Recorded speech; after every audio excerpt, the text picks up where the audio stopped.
अस्सलाम अलैकुम नाज़रीन, नादिर दू न्यूज़ में आपका इस्तकबाल है। चलिए जानते हैं आज की खबर। विधान परिषद इंतखाबात के पेश नज़र में परवीन पाटिल चिखलीकर ने अपना नामजदगी फॉर्म वापस ले लिया है।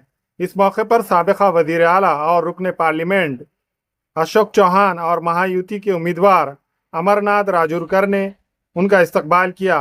इस दौरान दोनों रहनुमाओं ने परवीन पाटिल चिखलीकर को आइंदा सियासी व समाजी सफ़र के लिए नेक तमन्नाएं पेश किए। इस मौके पर बड़ी तादाद में कारकुनान और अहदेदारान भी मौजूद थे। आज की पत्रकार परिषद आमदार प्रताप पाटिल चिखलीकर इनके सौजन्य से यहाँ पर संपन्न हुई है और यहाँ पर खास करके जो अपील हमारे नेतृत्व ने किया है, महायुति के हमारे तीनों नेता देवेंद्र फडणवीस जी, सुनीता पवार ताई और एकनाथ शिंदे जी, इन्होंने मिलकर जो फॉर्मूला डिसाइड किया था सीट शेयरिंग का, उसमें नांदेड़ की जगह बीजेपी को दी गई है और इसीलिए बीजेपी के उम्मीदवार के समर्थन में प्रवीण पाटिल इन्होंने जो नामांकन पत्र भर दिया था उसको विड्रॉ करने के बारे में चर्चा हुई और साथ ही साथ हमारे उम्मीदवार भाजपा के महायुति के उम्मीदवार अमरनाथ राजूर को चुन के देने के बारे में अपील करने के लिए पत्रकार परिषद थी। यही फॉर्मूला अभी आने वाले इलेक्शन में भी कायम रहेगा क्या?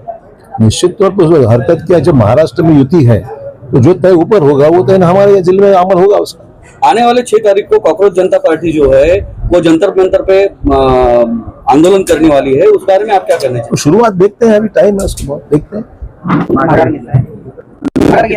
निवडणुकीतून माघार नाहीये। महायुतीचा जो निर्णय आहे तो निर्णय मान्य केलेला आहे।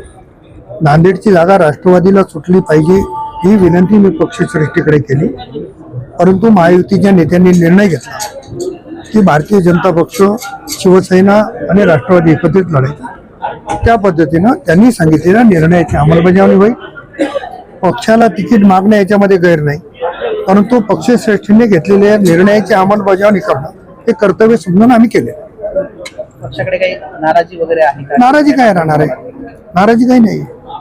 नांदेडची विधान परिषद निवडणूक बिनविरोध होणार नाही असं सांगितलं, होईल का? मला असं वाटतं की हे जर सगळं चित्र बघितलं, आणखी वेळ आहे, माझी पण विनंती राहणार आहे की सगळ्यांनी या निवडणुकीतून माघार घ्यावी आणि एक वेगळा संदेश या निमित्ताने द्यावा। राष्ट्रवादीला जागा सोडावी आपण पूर्वीपासून मागणी करत होता, कारण दुसऱ्या नंबरचा पक्ष आपला आहे।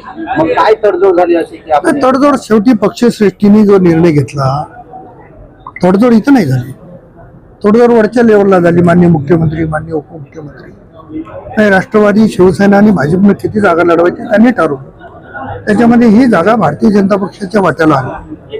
त्याच्यामुळे महायुतीचा धर्म म्हणून आम्ही माघार घेणार आणि पूर्णपणाने अमरनाथ राजूरकर कसे जिंकले पाहिजे याच्यासाठी प्रयत्न करू। वरिष्ठांनी सांगितल्यानंतर तडजोड झाली असं आपण म्हणताय, मग ही तडजोड वरिष्ठांनी सांगितलं, वरिष्ठांनी मला एकट्याला नाही सांगितलं, महाराष्ट्रासाठी तडजोड झाली, कोण किती जागा लढल्या पाहिजे आणि अनेक ठिकाणी अनेक लोकांनी उमेदवारी मागितली।